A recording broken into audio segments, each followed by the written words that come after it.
اور اگر کوئی کہتا ہے کہ وہ دنیا سے چلے گئے، یہ تاریخی حقیقت ہے، تو میری تلوار سے اس کا سر قلم کر دیا جائے۔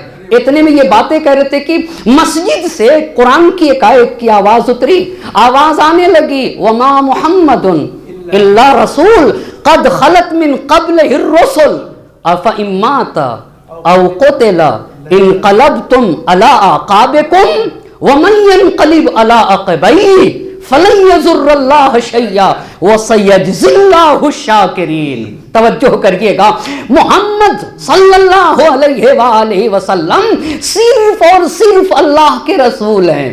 قد خلت من قبل الرسل، آپ ذرا آئے کریمہ تو دیکھیے، اس سے پہلے، نبی سے پہلے جتنے انبیاء آئے سب نبی آئے اور ہر نبی آنے کے بعد دنیا سے چلا گیا، ایسے ہی میرا نبی بھی ہے۔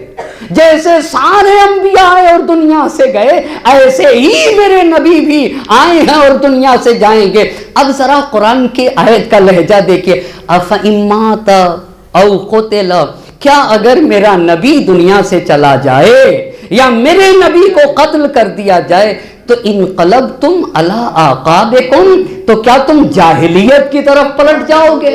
اللہ اللہ، کیا تم جاہلیت کی طرف پلٹ جاؤ گے؟ ومن ینقلب علی عقبیہ، اور جو جاہلیت کی طرف پلٹ جائے گا وہ خود کو نقصان پہنچائے گا۔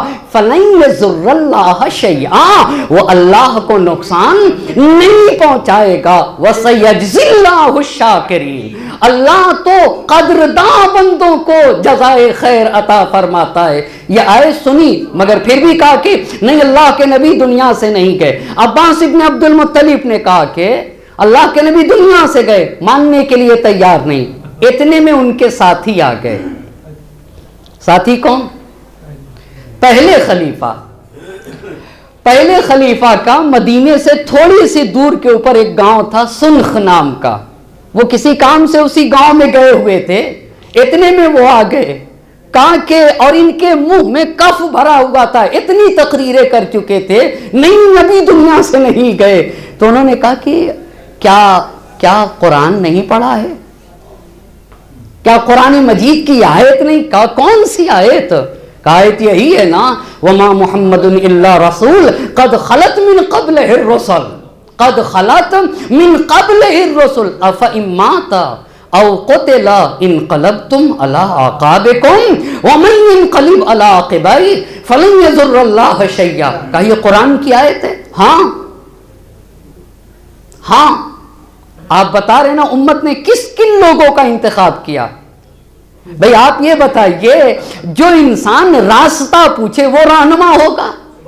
آپ مجھے یہ بتائیے نا، بھئی جو انسان راستہ پوچھتا ہے، راستہ پوچھنے والا رہنما ہوگا یا نہیں؟ یہ رہنما ہدایت یافتہ ہوتا ہے، اسے پوچھنے کی ضرورت نہیں ہوتی۔ جو راستہ بتاتا ہے وہ رہنما ہوتا ہے، جو پوچھے جس کو اتنا ہی نہیں پتا کیا یہ بھی قرآن میں آیت موجود ہے؟ جب انہوں نے کہا ہاں تو خاموشی اختیار کی۔ یہ بھی وفات نبی کے بعد ایک مسئلہ، لیکن ایک اہم بات کہنا چاہ رہا ہوں، توجہ کریے گا، بڑی عظیم بات آپ کی خدمت میں۔ فاطمہ پاسبان تعلیمات قرآنی ہے نا، شہزادی دو عالم نے خطبہ فدق میں ایک عظیم بات کہی۔ آخر نبی کی ایک وصیت ہے، اس وصیت کو بیان کرنے سے پہلے ایک مقدمے کو بیان کرنا ہے، وہ بیان کروں گا اور پھر شہزادی دو عالم کی بات کو نقل کروں گا۔ ایک صلوات پڑھیں بر محمد اور آل محمد۔ اچھا، نبی کی وصیت عرض کروں، اسے عقبۃ القاری نے اپنی کتاب میں اور فتح الباری نے بھی اس وصیت کو، نبی پاک کی وصیت کو لکھا ہے۔ وصیتیں جہاں ساری تھی وہاں ایک وصیت یہ تھی میرے نبی کی کہ اے علی، جب میں دنیا سے چلا جاؤں تو جب تک آپ قرآن جمع نہ کر لیجئے گا اس وقت تک ردا اپنے دوش پہ نہ ڈالیے گا اور نہ گھر سے باہر نکلیے گا۔ یہ کیا ہے؟ یہ میرے نبی کی وصیت ہے۔ وصیت کیا تھی؟ جب تک قرآن جمع نہ کر لیجئے گا، نہ دوش پہ ردا ڈالیے گا اور نہیں گھر سے باہر نکلیے گا۔ اس وصیت کو بتانے کے لیے چند مقدمے کو اور چند باتوں کو بتانے کی ضرورت ہے، جس میں پہلی بات، اچھا ایک صلوات پڑھ دے بر محمد و آل محمد۔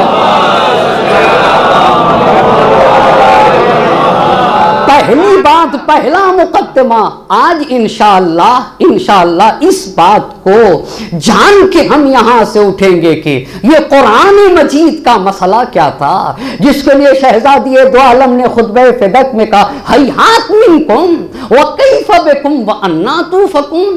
تم نے وفات نبی کے بعد ایسے کام کیے، تم نے یہ کیوں کر دیا، تم نے کیوں قرآن کو چھوڑ دیا؟ وَأَنَّا تُوفَكُونَ، کہاں تم جاؤ گے، کہاں جاؤ گے، کس طرف تم جاؤ گے، کہاں تم پلٹنے والے ہو؟ وَهَذَا كِتَابُ اللَّهِ بَيْنَ أَظْهُرِكُمْ، یہ اللہ کی کتاب تمہارے سامنے ہے اور تم نے اسے پسے پشت ڈال دیا۔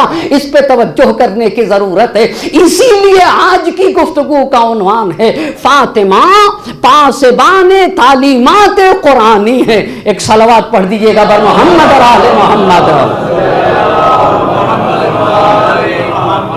اچھا، اس بات کو نبی کی وصیت کیا ہے ذرا آپ مجھے بتاتے ایک مرتبہ۔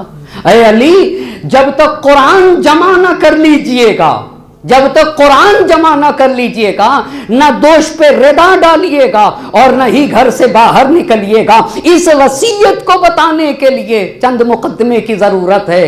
بتانا اس لیے بھی چاہتا ہوں بعض باتوں کو، ہم کالج میں نہیں جا سکتے، ہم یونیورسٹیوں میں نہیں جاتے ہیں، ہم اسکولوں میں نہیں جاتے ہیں، پر ہماری قوم کے بچے اسکولوں میں جاتے ہیں، کالجز میں جاتے ہیں، یونیورسٹیوں میں جاتے ہیں، قوم کے دوسرے لوگوں سے ان کا رابطہ ہوتا ہے، انہیں جاننا ضروری ہے۔ ہم جان کے اپنی قوم کو بتائیں اور ہماری قوم جان کے سارے لوگوں کو بتائے۔ اسی لیے تو سب دین کی تبلیغ میں شریک ہوں گے، ہم بھی شریک ہیں اور آپ بھی شریک ہوں گے۔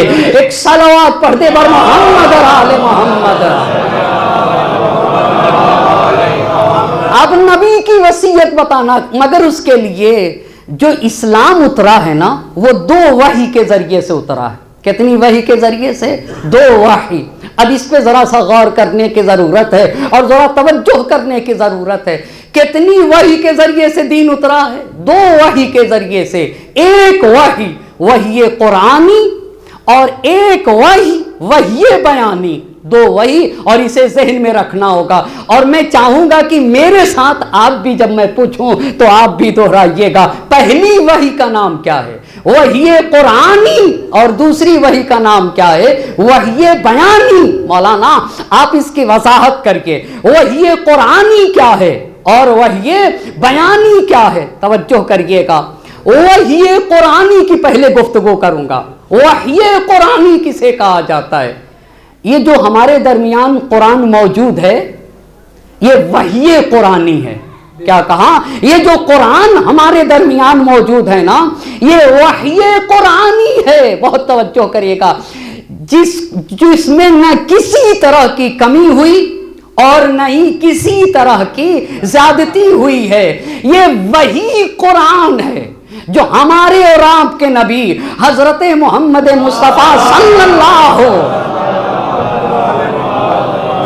ہاں، پس آپ بتائیے وحی قرآنی کی پہلی بات، یہی جو موجودہ قرآن ہے یہ کیا ہے؟ وحی قرآنی ہے۔ ایک بات موجودہ قرآن۔ دوسری بات، اس کے الفاظ معنی کے ساتھ ساتھ الفاظ بھی خدا کے ہیں۔ الفاظ بھی کیا ہیں؟ خدا کے، یعنی جو اس میں الفاظ آئے الحمدللہ رب العالمین، یہ سارے کے سارے الفاظ کس کے ہیں؟ خدا کے ہیں۔ تیسری بات، اسی وحی قرآنی میں، وحی قرآنی یعنی یہ جو موجودہ قرآن ہے، اس میں اصول دین بتائے گئے۔ اصول دین میں کیا کیا آتے ہیں؟ توحید۔ اسی میں یہ بتایا گیا جو خالق ہے، پیدا کرنے والا بھی ایک، پالنے والا بھی ایک ہے، اللہ اللہ، رب بھی ایک ہے اور خالق بھی ایک ہے۔ اسی میں عدل کو بتایا گیا، اسی میں قیامت کا تذکرہ ہے، اسی میں حساب و کتاب کا تذکرہ ہے، اسی میں ارسال رسول آدم علیہ السلام سے حضرت خاتم تک آنے والے نبیوں کا تذکرہ ہے، اور اسی میں یہ بتایا گیا کہ سارے انبیاء کی اطاعت واجب۔ انبیاء کی اطاعت کیا ہے؟ انبیاء واجب، ان کی اطاعت واجب ہے۔ بس کتنی باتیں اب تک کر چکا؟ ایک وحی قرآنی، موجودہ قرآن، دو الفاظ اللہ کے، تین اسی قرآن میں جو موجودہ قرآن ہے اصول دین بتائے گئے، فروع دین، نماز، روزہ، حج، زکوٰۃ، خمس، امر بالمعروف، نہی عن المنکر، یہ سارے کلیات اس کے اندر بتائے گئے۔ تین باتیں ہو گئی۔ چوتھی بات، یہی جو قرآن ہے موجودہ قرآن، یہی ہمارے اور آپ کے نبی کا ابدی معجزہ ہے۔ یہی قرآن، یہ جو موجودہ قرآن ہے نا، یہی ہمارے اور آپ کے نبی کا ابدی معجزہ ہے، جس کے لیے خود قرآن نے کہا لَإِنِ اجْتَمَعَتِ الْجِنُّ وَالْإِنسُ، اگر جن و انس سب کے سب جمع ہو جائیں کہ قرآن کے جیسا ایک سورہ لے کر آ جائیں تو وہ قرآن کے مثل نہیں لا سکتے۔ بس چار باتیں ہوئیں۔ پہلی بات بتائیے، موجودہ قرآن وحی قرآنی، اس کے سارے الفاظ خدا کے ہیں۔ اور تیسری بات کیا کہی آپ سے میں نے؟ اس میں اصول دین اور فروع دین۔ چوتھی بات کیا بتائی؟ چوتھی بات یہ بتائی کہ یہی موجودہ قرآن میرے نبی کا معجزہ ہے۔ پانچویں بات، اسی موجودہ قرآن کی حفاظت کی ذمہ داری خالق نے لی ہے۔ وہ کہانی اِنَّا نَحْنُ نَزَّلْنَا الذِّکْرَ وَإِنَّا لَهُ لَحَافِظُونَ، ہم نے اس کتاب کو نازل کیا ہے، ہم ہی اس کی حفاظت کرنے والے ہیں۔ اس کو کہتے ہیں وحی قرآنی۔ اسے کیا کہا جاتا ہے؟ وحی قرآنی۔ لیکن اب آتے ہیں دوسرے رخ کے اوپر۔ بس وحی قرآنی تو آپ کو پتا چل گیا ہے نا۔ ایک اور آپ سے بات کہنا چاہوں گا، آپ کو میں نے کبھی کہیں کہا بھی ہے اور پھر یہاں کہتا ہوں، کبھی آپ سوچا کریے ہم لوگ امامہ کیوں لگاتے ہیں؟ کیوں امامہ لگاتے ہیں؟ امامہ کیوں لگاتے بھائی؟ لوگوں سے الگ کیوں دکھتے ہیں؟ لوگوں سے الگ کیوں دکھتے ہیں؟ ٹوپی شیروانی ابا قبا امامہ پہنتے۔ میری نگاہ میں بہت توجہ کریے گا، میں اپنے حساب سے کہنا چاہوں گا، میرے یہ امامہ اس لیے لگاتے کہ ہم لوگوں کو بتاتے ہیں کہ دین ہم نے سیکھا ہے، آپ کو جو کچھ پوچھنا ہے تو آپ ہم سے پوچھئے، یہ آپ کا حق ہے۔ اسی لیے یہ لگاتے ہیں ہم اسی لیے لگاتے ہیں کہ آپ کہیں اور نہ جائیے، آپ ہمارے سے پاس آئیے۔ ہاں جتنا ہمیں آتا ہوگا، جتنا ہم نے سیکھا ہوگا ہم اتنا بتائیں گے، اور جو نہیں جانتے ہوں گے اسے پوچھ کے بتائیں گے۔ یہی مکتب اہل بیت کا درس یہی ہے عزیزان محترم۔ ہاں جو آتا ہے وہ بتائیں گے، اور جو نہیں آتا ہے وہ پوچھ کے بتائیں گے، اس لیے یہ لگایا جاتا ہے۔ لہٰذا بغیر کسی جھجک کے جو بات مجلس میں اگر سمجھ میں نہ آئے، آپ بلا جھجک پوچھئے۔ ایک صلوات پڑھ دیں بر محمد اور آل محمد۔ یہ نہ پوچھنا بری بات ہے، پوچھنا تو اچھی بات ہے نا، پوچھنا چاہیے۔ پوچھو، یہ تو میرے امام نے اپنے ماننے والوں کو بتایا ہے، اے لوگوں پوچھا کرو، اس لیے کہ آدھا علم انسان کا سوال ہی ہوا کرتا ہے، سوال سے انسان علم تک پہنچتا ہے۔ بس وحی قرآنی ایک ہے نا، وہ بتا چکا۔ وحی بیانی، ہر آیت کے ساتھ اس کی تفسیر بھی ضروری ہے، بہت توجہ کریے گا۔ وحی بیانی کا کیا مطلب ہوتا ہے؟ موجودہ قرآن کی اگر نبی تفسیر کریں تو اس تفسیر کو کیا کہا جائے گا؟ وحی بیانی۔ اور واضح کریے وحی بیانی کے معنی خدا کا ہو، لفظ نبی کے ہوں، توجہ کریے گا، معنی خدا کا ہو، لفظ نبی کے ہوں، اسے کیا کہا جاتا ہے؟ وحی بیانی۔ میں ایک مثال دوں تو میری بات واضح ہو جائے گی۔ مثال دیتا ہوں، قرآن کی جو آیت ہے وہ وحی قرآنی ہے۔ آیت کہتی ہے یا ایھا الرسول بلغ ما انزل الیک من ربک، اے میرے نبی اللہ کی طرف سے جو آپ پہ نازل کیا جا چکا اسے پہنچا دیجئے، ٹھیک ہے؟ پر نبی نے اس آیت کے نیچے تفسیر کی، نبی نے ما انزل الیک من ربک فی علی. نبی نے اس آیت کی کیا تفسیر کی ہے کہ جو کچھ علی کے بارے میں نازل ہوا ہے وہ پہنچا دیجئے، پر آیت میں علی نہیں ہے. نبی نے اس آیت کی تفسیر میں کیا لکھا؟ فی علی جن. تو فی علی جن کیا نبی نے اپنی طرف سے کہا یا خدا کی طرف سے کہا ہے؟ آپ بتائیں نا، اپنی طرف سے کہا یا خدا کی طرف سے؟ تو پوری آیت وہ ہوگی وحی قرآنی، اور نبی کی تفسیر کیا ہو جائے گی؟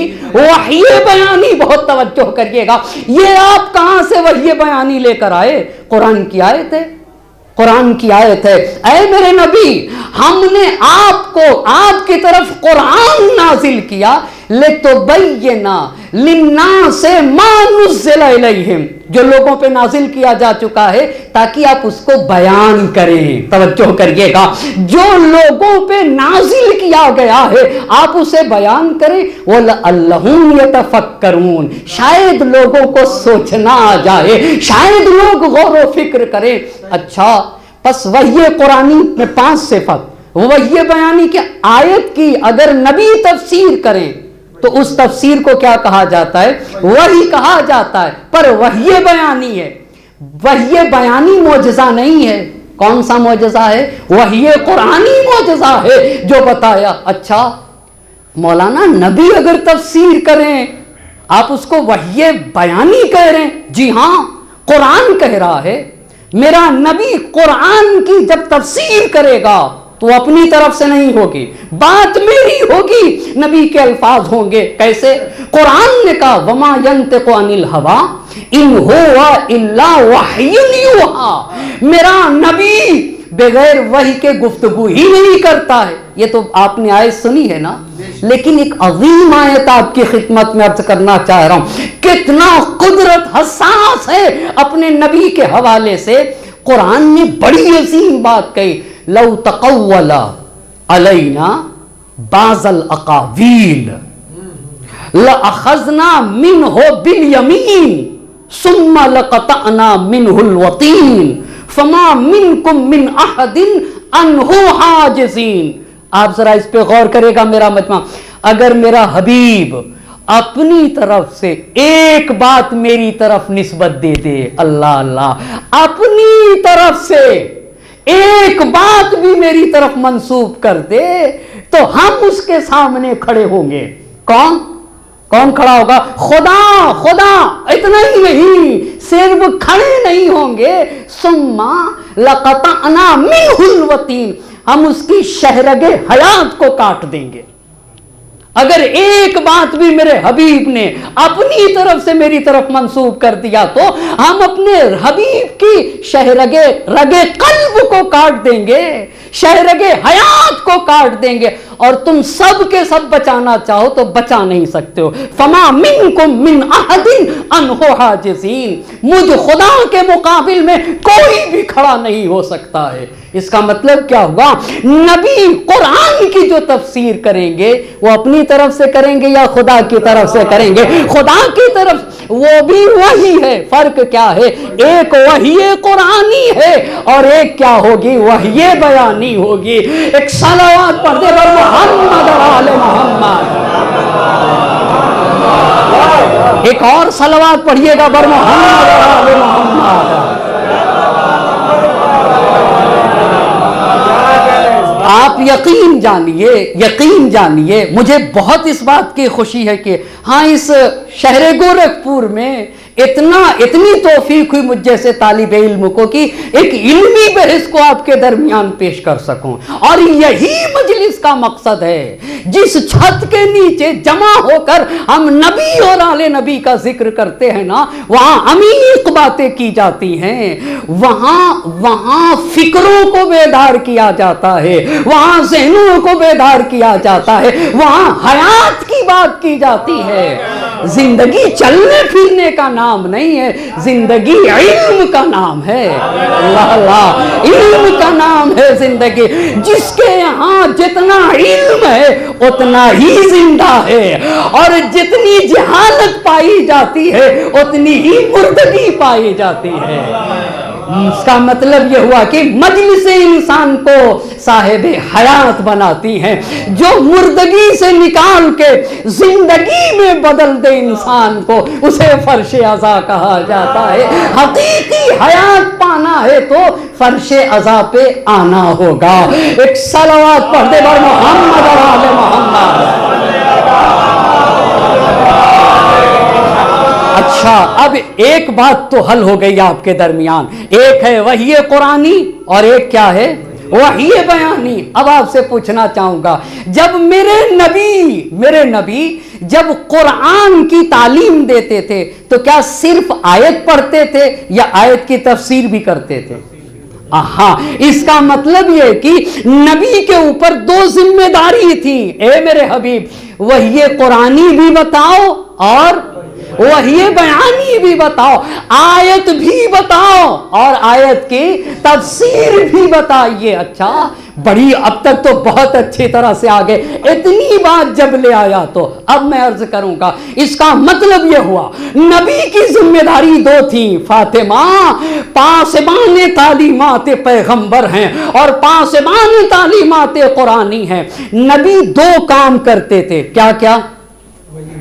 وحی قرآنی اور پھر وحی بیانی۔ عبداللہ ابن مسعود، اچھا، اس کو سیوطی نے تفسیر در منصور میں لکھا ہے۔ عبداللہ ابن مسعود کہتے ہیں کہ میں نے پیغمبر پاک کے دہنے اقدس سے 70 سورہ پیغمبر پاک کے دہنے اقدس سے سنے، اور نبی جب آیت بیان کرتے تھے تو آیت کی تفسیر بھی بیان کرتے تھے۔ عبداللہ ابن مسعود کہتے کہ جب قرآن کی یہ آیت پڑھی میرے نبی نے، وَالشَّجَرَةَ الْمَلْعُونَةَ، تو اس کے نیچے تفسیر میں کہتے ہیں کہ شجر ملونہ سے مراد بنی امیہ ہے۔ کا لکھو شجر ملونہ سے مراد کون ہے؟ بہت توجہ کریے گا، یہ بتائے وَالشَّجَرَةَ الْمَلْعُونَةَ، یہ ہے وحی قرآنی، اور اس کی جو تفسیر کی پیغمبر پاک نے، اس سے مراد بنی امیہ۔ یہ کون سی وحی ہے؟ یہ وحی بیانی ہے، دونوں وحی ہیں، بہت توجہ کریے گا، وہ وحی قرآنی اور یہ کیا ہے؟ وحی بیانی۔ یہ ایک بات سیوطی نے لکھا ہے تفسیر در منصور میں۔ مسند احمد حنبل نے اس بات کو نقل کیا ہے کہ پیغمبر کے ایک صحابی نے کہا کہ انہم کانوا یقترؤون من رسول اللہ 10 آیات فلا یأخذون فی العشر الاخرى حتی یعلموا ما فی هذه من العلم والعمل۔ اصحاب کا طریقہ یہ تھا، بہت توجہ، یہ ہماری کتابیں نہیں ہیں، یہ ہماری کتابیں نہیں ہیں برادران، اہل سنت کی کتابوں سے نقل کر رہا ہوں۔ اصحاب کا طریقہ یہ تھا کہ وہ پیغمبر سے 10 آیت سیکھتے تھے۔ کتنی آیتیں؟ 10 آیت کا 10 دوسری آیت کو اس وقت تک نہیں سیکھتے تھے جب تک کہ جو کچھ اس کے تعلیمات ہوتی تھی جان نہیں جاتے تھے، اس وقت تک 10 دوسری آیتوں کو شروع نہیں کرتے تھے۔ جو احکام ان آیات میں ہوتے تھے، جو باتیں ان آیات میں ہوتی تھی، پہلے اسے سیکھتے تھے، پھر دوسری 10 آیتوں کو سیکھتے تھے۔ یہ کس نے کہا؟ مسند احمد ابن حنبل نے یہ بات کہی کہ بس اس کا مطلب ہے 10 آیت پڑھاتے تھے نبی اور ہر آیت کی تفسیر بتاتے تھے۔ جب 10 آیت پڑھا کے تفسیر بتا لیتے تھے، پھر دوسری 10 آیتوں کو شروع کرتے تھے۔ 2 باتیں ہوئی۔ تیسری بات اسے تمام علماء اہل سنت کی کتابوں نے لکھا ہے۔ جب آیت تطہیر نازل ہوئی، انما یرید اللہ لیذھب عنکم الرجس اہل البیت ویطہرکم تطہیرا،